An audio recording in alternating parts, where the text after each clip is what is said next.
Any putative definitions?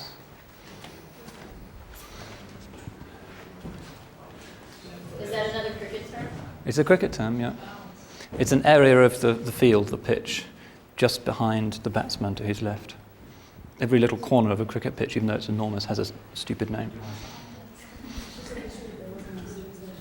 Anyway, back to work. What I've been doing has been to attempt to outline the Quranic understanding of Christianity, both what Christianity was and what it should have been in the Quran's view, and then tracing in outline the story of Islam's historic understanding of the Christian religion. And I mentioned that it got off to a slow start, that the early Muslims, when they first encountered Christians, they were basically on a lower civilizational level.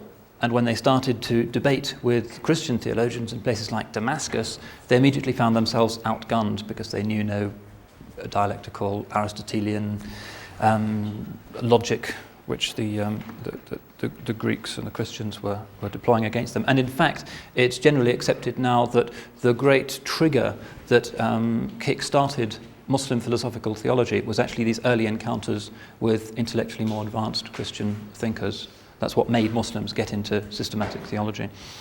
And then later on, as Muslims became themselves more sophisticated, you have people like Shahrastani and Ghazali producing, in many ways, at least for their times, quite objective and factually correct accounts of the Christian religion. What I want to do now is look at the story from the other side of the frontier. What was the Christian understanding of Islam? I've already mentioned that there was no scriptural foundation on which Christians could draw on. The Quran mentions Jesus and Christianity. The Bible doesn't seem to, at least as far as Christians were concerned, mention Muhammad or Islam. The initial reaction to the fact of the appearance of Islam and its extraordinary success in conquering half the world, within 100 years they were ruling an area from southern France to the west, to the frontiers of China to the east, an area much larger, say, than Alexander the Great had ever conquered, and massive Christian conversions coming in. The initial Christian response was one of complete bafflement and bewilderment, and of course a good deal of hostility, and a good deal of theological agonizing. After all, if God had finally revealed himself and his will in history, how could this sudden rolling back of inexorable, divinely willed Christian progress be interpreted? What on earth is God playing at if the fairest lands of Christianity, Syria, Palestine, Egypt and so forth, the great patriarchal centers of Antioch, Jerusalem, Alexandria and other places, suddenly becoming Muslim? This interrogated the Christian conscience and confidence about history in a very profound way. And the result was a very, very fierce and angry and often hateful polemic that we find particularly from the Byzantine writers. Now, the first unambiguous record we have of this polemic comes from the great St. John of Damascus.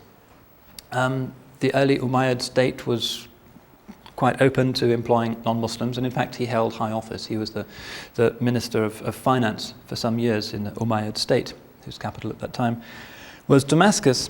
But this seemed not to have hampered his polemical activities. He was hobnobbing with the caliph by day and at night writing polemic against Islam, and there didn't seem to be a problem. And he composes the first Christian book about Islam, and it's called A Discussion Between a Christian and a Saracen. And there are two volumes of this, two versions of this have come down to us. And he makes some fairly surprising errors about Islam. And again, scholars are not quite clear how this could have happened. If he was part of the royal court in Damascus, surely he had an opportunity to learn about Islam, and surely the Muslims would have ensured that he had that opportunity. Nonetheless, he makes some very basic errors.